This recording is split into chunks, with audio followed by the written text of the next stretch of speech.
Waheguru Ji Ka Khalsa, Waheguru Ji Ki Fateh. My name is Bhupinder Singh. And I'm Harkirat Singh. And welcome to... No, I'm just kidding. My name is Harkirat Singh, and this is Bhupinder Singh. And you wish you were Bhupinder Singh? I wish I was Bhupinder Singh. And welcome to this week's episode of Seeking Sikhism. Now, today on the show, we're kind of starting off in a light, humorous kind of mood, and we're going to run with it. And so Bhupinder Singh actually has a joke for us. So take it away, Bhupinder Singh. Okay. What is it? Here's a joke. Yeah. So this man, he meets God. He has some sort of divine vision or something. He meets God, right? So he goes to God and he goes, "Can I please ask you a few questions?" And God says, "Okay, sure, no problem, go ahead." So the first question he asked, he goes, "God, to you, how long is 1 million years to you?" And God goes to him and he goes, "To me, 1 million years is like 1 second." And this man's all amazed. He's like, "Oh, wow, God is so great," right? Yeah. And then after that, he goes, "God, can I ask you another question?" And God goes, "Sure, no problem." And he goes, "God, to you, how much is $1 million to you?" And God says, "To me, $1 million is like 1 penny." And this man thought he'd be smart. He thought he'd be clever, right? So he goes to God and he goes, "Okay, God, can I have a penny, please?" And God says to him, "Just a second." Oh, that's good, because a second's like a million years Second to is God. like a million years. Yeah, So that's a good. joke. So, seconds, $1 million. How does this relate to Seeking Sikhism today? It doesn't really, because today's topic is Simran. Today we're going to be talking about the word Simran and what Simran means. In topics in Sikhism, when we discuss, we've mentioned Simran on the show before. So what is this word Simran, right? We're not referring to my cousin Simran, right? We're referring to something else. So in relation to Sikhism, in relation to God and Gurbani, what is Simran? Okay, well, the word Simran, a lot of people have heard about this word. We hear it all the time, Simran and also Seva. Mm-hmm. And today we're going to focus on the word Simran. And what Simran actually means is remembrance. It means the remembrance of God. So the word like Simran means to remember. Mm-hmm. So Simran is the act of remembering God. And Simran could be done in many different ways. There's Nam Simran, which we're going to talk about later. But Simran, as in remembrance of God, there's so many different ways of doing it, right? It could be meditation upon God's name. It could be contemplation of God. It could be serving people, reading scriptures, or even sitting in a group and having discussions about God or anything like that. It's as long as there's the remembrance of God, and that's what basically Simran is. And it's one of the 2 pillars in Sikhism. Now in Sikhism, the 2 pillars in Sikhism are Simran and Seva. And you need both of these, because Guru Sahib tells us that both of these are very, very important. The Simran is very important because it builds that connection with our true self. It builds that connection with God within us, right? And Guru Sahib says that if you want to find God, where should we look? Guru Sahib tells us, "Sab ke chakar mein, bahar nahi, bahar tol hai, so parma palahi." That everything is within us. God is within us. And by meditating, by contemplating that, we are searching God within us and realizing that divine essence of God inside of us. And the other side is Seva. And Seva is basically selfless service, where you're serving people. And through Seva, what happens is it controls our ego, and it also gives us an opportunity to serve people and seeing God within all. But sometimes what happens is, we do Simran, we do Seva, but sometimes, you know what? I think a lot of people have this question. It pops in their head sometimes. Yeah. And it says, does God really exist even? Is there even a God, right? And sometimes we start like having doubts, or start questioning things like that. We start wondering, is there really a God? Definitely. And personally, my own personal view of why I personally believe, and I personally believe with my heart that there is a God, is I look at nature. I look at God's creation and be like, God's creation is so beautiful. It's so wonderful. If you look at the beauty of it and you're just wonderstruck by it, the absolute beauty and the complexity of everything around us, and we think to ourselves, there must be some great power that has created all this, right? All the amazing things we see with our eyes, the trees, the rivers, all the lakes and the oceans, the mountains, the animals, the fruits, the insects, so much variety and so much species, right, of flowers, and just the diversity of everything. And not just on Earth, but if you look beyond Earth, if you look at the stars and the galaxies and the planets and all these things, then just so complex and so great that we can't even comprehend it. And it just personally makes me think that, there's got to be some great force out there that has designed all this. And not just that, but look at ourselves, for example, right? Look at ourselves, like how complex our human body is, the way our mind works, how the heart works, and how the kidneys and the liver, how everything, it's just amazing. And you just think that, there's got to be someone who designed all this, some greater force that has designed everything we see, right? And that's what really does it for me, really, Yeah. right? And there's a little story about that, about existence of God. There's once a man, he's sitting there and he is meditating, and this man comes up to him, and he sees him and he goes, "What are you doing?" And the man says, "I'm just meditating upon God." And he goes, "There's no God. You're wasting your time. What are you doing sitting there? Right? I don't believe you there's a God." And the man just opens his eyes, looks at him, and he goes, "No, there is a God." And he goes, "You know what?" He goes, "I don't believe you. I think you're just wasting your time." And he goes, "If there's a God, show me God. I want to see him. Show me the God." Right? And what that man does is pretty funny. He actually was sitting there. He had a walking stick next to him. And he grabs that whacking stick. Well, I guess it was a whacking stick because he whacked him with it. Oh my gosh. Right? Hit him right in the arm with that stick. Oh. With the whacking stick, Yeah. right? And then the guy's like in pain. He's like, "Oh my God, what are you doing?" Right? And he's, "Oh my God," right? But anyways, he's like, "What are you doing?" And this guy's all in pain. And he's like, and the man looks at him. The guy who's meditating looks at him, and he goes, "What are you doing? Why are you making all those weird faces for?" Right? And the man goes, "What are you talking about? I'm in pain. You just hurt me. You hit me with a stick. I'm in pain." And that man goes, "I don't believe you. I don't believe that you're in pain." And that man goes, "What do you mean you don't believe me?" Yeah. Right? And he goes, "Show me the pain. Prove Yeah. to me. Let me see the pain." Right? And the man goes, "Well, I can't show you the pain. I feel it. It's something I've experienced." And the man goes, "Exactly. Right? Same thing as God. It's not about showing someone God with their eyes. It's about experiencing God. So God is, meditating and contemplating God is more of an experience rather than, somebody who can just say like God in a human form, something like that. God is everywhere. God is beyond that. God is within all of the creation and everywhere, nirgun and sargun, visible and not visible as well. Yeah, that's amazing. God is the experience. He's this formless being, this creator of all those things that you mentioned before. And what's really interesting that the human mind can do is that I can recreate experiences when they might not be in the same setting. Like, for example, like if you go, say someone went to a concert, right? They go to a concert and there's amazing lights and music and people and just amazing vivid imagery that's very stimulating to their senses. Imagine they leave that concert and they come home to their apartment, a quiet place. All of a sudden, their mind recreates that experience because they hear the music again, they smell the same smells, and they feel the same way. Right? And in the same way, it's up to us to allow ourselves to recreate the experience of God. When we do Simran, which means we remember God, it's up to us to remember that experience. But then somebody may ask, well then, how do we remember that experience, right? All the time. An experience we've never felt before, because experiencing God, who has seen God, right? He's formless. There's a wonderful shabad. Shalat basat sovat jagat gur mantar hriday chitar. While walking and sitting, sleeping and waking, contemplate within your heart the Guru Mantra. So always walking and sleeping and waking, just always keeping the Lord's experience and remembering it. How do you do that? Well, the thing is that people might ask, I've never experienced God. But the truth is that you have experienced God. Yes, you have experienced God. He's all around us in nature. And it's up to us to awake from this human body and from this physicalness and see God in many places. And it really comes down to love. And if you have that love and desire for God, then you'll begin to see it. For example, if some guy really loved pizza, right? Now, it always comes down to pizza. This guy here, he loves pizza. I do. And if somebody really loved pizza and they're hungry for pizza, like I'm exaggerating here, but they'll always think about pizza. Like they might see like a billboard and see sandwich and see tomatoes and think, wow, tomatoes on a pizza. They might see green fields and think of green peppers. They might see clouds and think of mushrooms and pizza, right? And they is referring to, I think you were kissing. and basically anywhere you go, the flowers everywhere. They'll see pizza everywhere. In the same way, if you love somebody, right? Like, Pupin is saying, I love you so much, I see your face everywhere, right? Wow. That kind of thing. Sorry, I know your wife is watching. I don't mean to, yeah, it's okay. But same way, it's up to us to develop that love for God. Instead of seeing pizza, instead of seeing these things, it's up to us to see God and let our mind recreate the experience of God. We have to awake towards that experience. And with that, then we begin to do Nam Simran. We get a step closer doing that piece, that Nam Simran.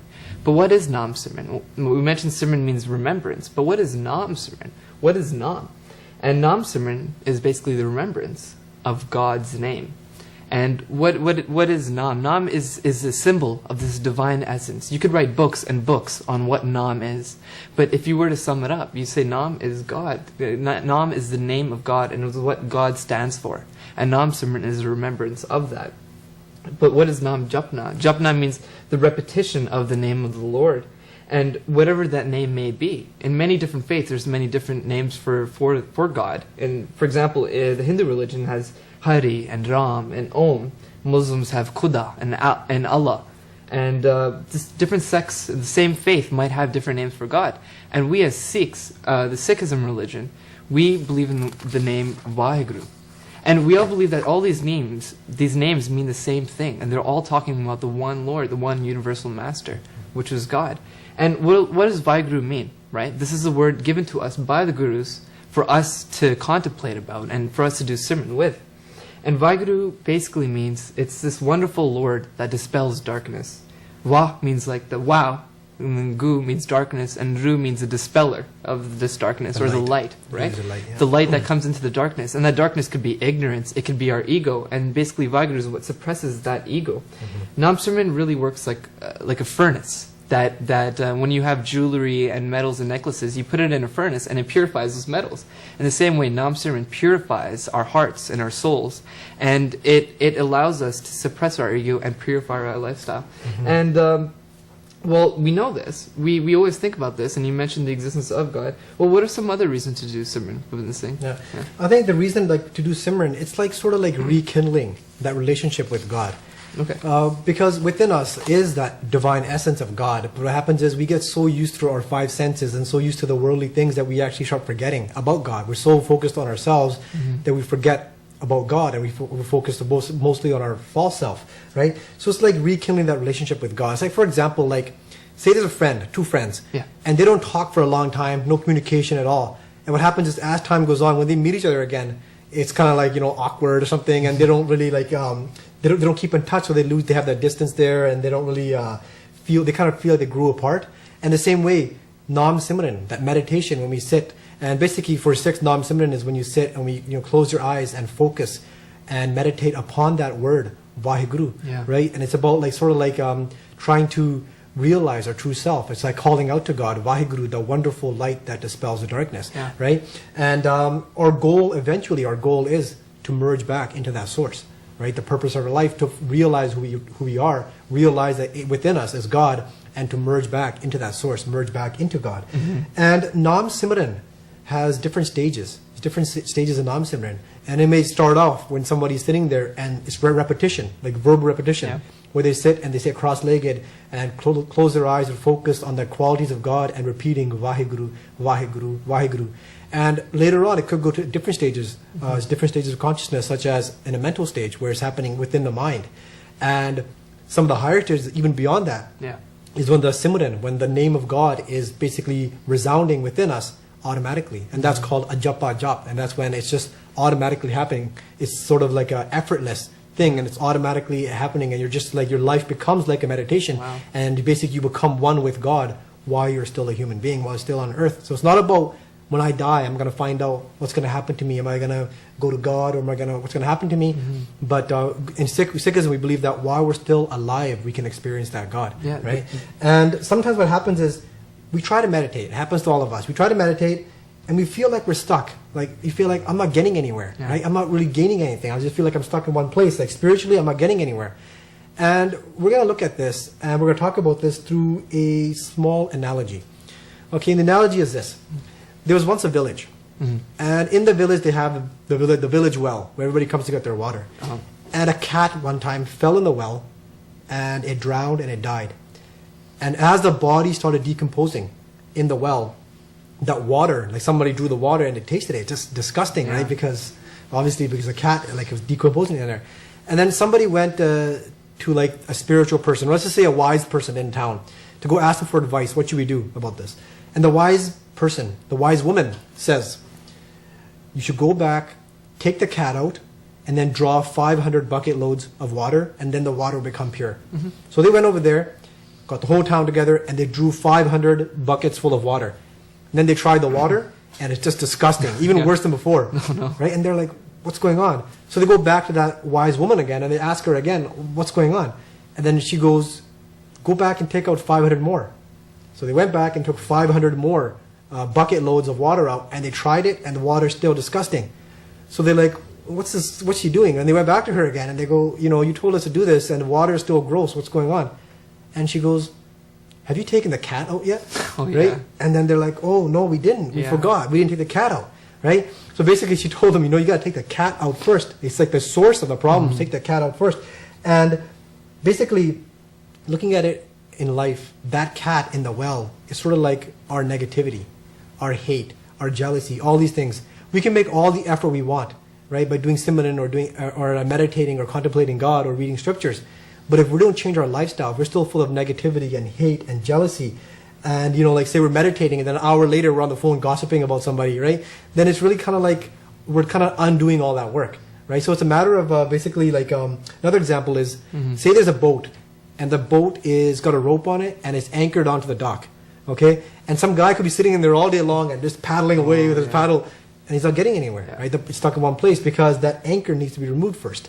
So it's about removing that negativity inside of us, that hate and that jealousy inside of us, and then we can experience God. Yeah, then we get the spiritual progress, right? We give into that experience.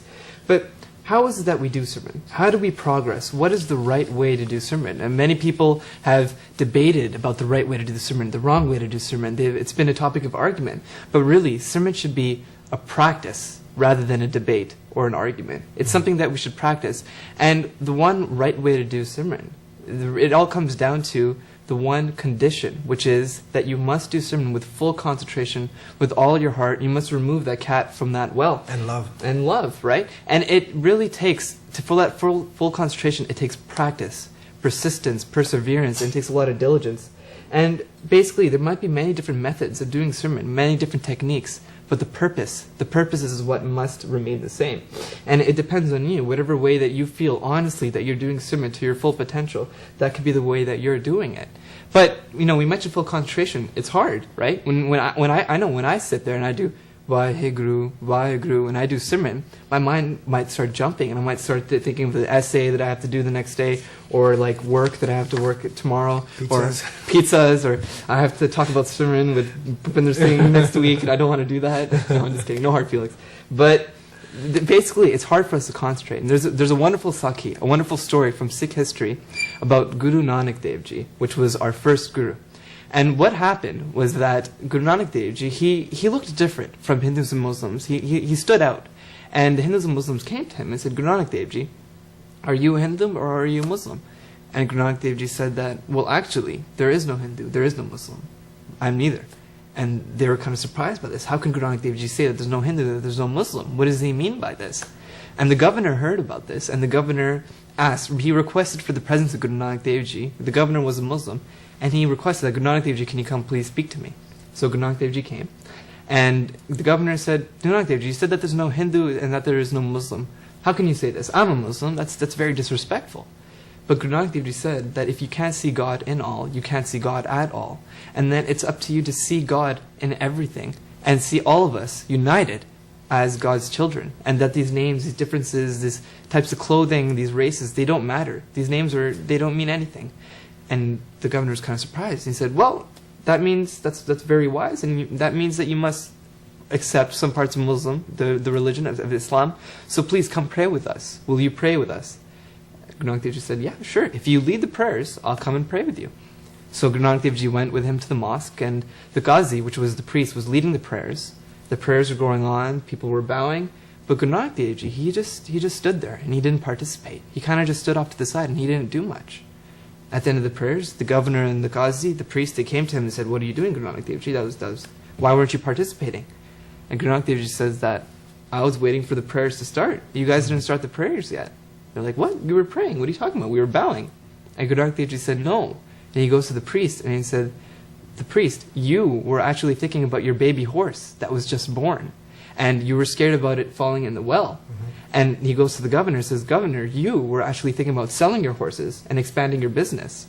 So neither of them had their full concentration in the prayers, and the prayers were just like gibberish. And Guru Nanak Dev Ji, with this story, it's not so much about his ability to read minds, but what this story is telling us, is teaching us that it's up to us to do our full concentration and try our hardest to put all of our love and devotion in our Simran, in the remembrance of God. Bhagat Kabir Ji says, Har ka balovana, balovo mere pai, Sehaj bilovo jaise tat na jaye. Churn the churn of the Lord, O my siblings of destiny. Churn it steadily, so that the essence, the butter, may not be lost. And the way that butter was made back home in India, because I used to live there. No, I'm kidding. I didn't live in India, but back home in India, women and men would pull these ropes, and that would churn butter. And the thing with churning butter is that if you do it too fast and too aggressively, then the butter won't be made. It'll get ruined. And if you do it too slowly, nothing will happen. So in the same way, it's up to the person making the butter to do it gently. In the same way with Simran, it's up to us to do it with all of our heart and do it very gently and put our whole mind and effort in it. It's up to us to experience that sense of inner tranquility, to get that sense of peace of mind when we do Simran. But it is hard to focus with this thing. I remember we were talking about it before. So what are some other reasons that you had about it not? Yeah, well, it's really, the thing is, I think we also want the results to come really fast, right? You sit down and meditate, you don't feel anything. You're like, okay, I didn't feel anything. Why, right? Yeah. And it's like going to the gym. You can't just go to the gym and work out one time and get all ripped, get all huge, right? Yeah. It takes time, right? You gotta it takes time to work out because for so long you may have neglected your body, and you can't just expect it overnight to start working out and or just changing your diet, and you just go ahead and I'm not sure eating healthy, and you eat one salad and you expect yourself to be all in good shape and everything. It takes time, right? And one time somebody asked this question actually to Guru Nanak Dev Ji. Two Sikhs came to Guru Nanak Dev Ji and they said, Guruji, we try to meditate, try to Simran, but we can't focus. Our mind's all over the place. So Guruji goes, okay, what do you do then when that happens? And what they said is, we think, what's the point of doing Simran? What's the point of meditating? We can't even focus. So we just basically get up and do our chores. We just do whatever. And Guru Nanak Dev Ji goes, well, then you have failed. You're not doing it right. And they go, well, what should we do then? How can we, if we can't focus, what's the point of sitting there, right? And Guruji goes to them and asks them a question. He goes, what do you do for a living? And they said, we are farmers. He goes, do you own horses? And they go, yes, we have horses. So Guruji goes, what do you do when your horse gets sick? And what they actually do, like in India, is they take some masala, which is like grounded up, like powdered spices. And they basically give that to the animal. The animal eats it, and it's kind of like medicine. When they digest it, it kind of makes them feel better, right? And they go, yeah, Guruji, when our horse gets sick, we give them masala. So Guruji goes, what do? You put it in a bowl and it eats it himself? And they go, no way, a horse would never eat that, so spicy. So what do you do? And what they do actually, they said, we put the masala, the powdered spices, in our hand, make a fist. When we put our whole fist inside the horse's mouth. And then Guruji goes, what does the horse do? Does it eat it? And they go, no, the horse struggles. The horse does not want to eat that spice. And they go, what do you do then? They go, we basically keep our hand inside the horse's mouth, and it struggles and struggles, but eventually it gets tired of struggling, and it takes in the medicine, it takes in the masala. And Guruji goes, you know what? The mind is like that horse. And when we try to meditate, the mind is going to try to basically repel it. It's not going to try to focus. It's going to think about different things. But Guruji goes that the trick is to have patience and to keep on going. Don't give up, right? You keep on meditating and meditating. Eventually, this mind will get tired of running around, tired of thinking about things. And eventually what happens is that medicine of Naam, the medicine of God's name, of that contemplation, will reside within us, right? Because we don't know that this is actually going to do us good. It's like medicine for us, right? So the earlier we do it in our life, the better it is, right? If we keep on neglecting it longer, then our mind gets more and more sort of like filth or pollution that builds up in it, right? For example, I take a bowl. A bowl is like an iron bowl. I put it in my backyard. If I leave it there for a day or two, and it might get a little bit of rust on it, but I can just quickly clean it. But if I leave it there for 30 years, then you can imagine how much rust will be on it, be in bad shape, right? So it's so hard to clean. So the trick is basically we shouldn't be waiting until we get older and saying, well, when I get old, I'll meditate then, right? Now is the time, right? It's the time now to basically cleanse our soul, cleanse our mind. And take the full potential of that human mind. It's funny, when you mentioned that the working out, I actually, we're just running out of time, so I'm just going to mention the quick story. But when I was younger, and we're going to end up on a lighter note, when I was younger, I used to hate eating tofu hot dogs. I hated the veggie dogs. And my brother, his name is Preet, he used to say, Harkirat, you should eat those dogs, right? They're really good for you. And then he goes like this and flexes his muscle. And I was like, wow, they're so big. He said, do you want muscles like these? I'm like, yeah, I want muscles like these. He's like, then eat the hot dogs. And so I take a bite of the hot dog. And then he's like, whoa, did you see that? I was like, what happened? He's like, Dad, on your arm, do you see that? I'm like, I don't know what happened. He said, your muscle just got bigger. You ate that hot dog and your muscle got bigger. I'm like, wow. And then I started eating all the hot dogs I could. And so basically, it's up to us not to be that immature child, that little Harkirat, And it's up to us to realize that it can happen overnight. There's no earth-shaking result that can happen in one day when we do sermon. It takes that practice, that perseverance. It takes that peace of mind, and it takes not giving up at the end of the day. it's right? not giving up. So we're just running out of time now, and we just want to mention a few quick things. We have a website, and it's www.seekingsikhism.com. Over there, you can see articles, and you can see all of our previous episodes. So you can just sit there all day long and watch Seeking Sikhism over and over again. We also have a magazine article, which is featured in Mehfil magazine. And over there, we can actually donate worldwide on our PayPal account. There's just a donate button on the left of the screen. And of course, we have our email address, which is www.seekingsikhism@gmail.com. There's no www in email addresses. seekingsikhism@gmail.com. All right, well, that's just all the time we have. We'll see you guys next week on Seeking Sikhism. Waheguru Ji Ka Khalsa, Waheguru Ji Ki Fateh.